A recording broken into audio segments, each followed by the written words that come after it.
మనమైతే ఇప్పుడు ప్రజెంట్ వైజాగ్ అయితే వచ్చేసాము. సో యాక్చువల్లీ ఇక్కడికి రావాల్సింది 8:30కి అనమాట. సో ఇప్పుడైతే 8:56 అయింది, కొంచెం డిలే అయింది. సో ఇప్పుడు వచ్చేసి ఇక్కడ 20 మినిట్స్ అయితే ఆగుతుంది.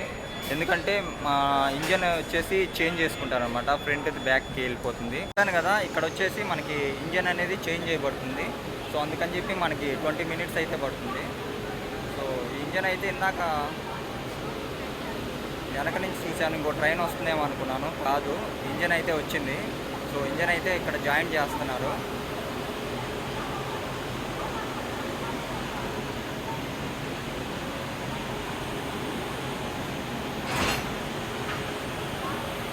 సో ఇప్పుడే ఇంజన్ అయితే చేంజ్ చేశారు. సో ఇప్పటి నుంచి మన వెహికల్ రిటర్న్ వెళ్ళిపోద్ది.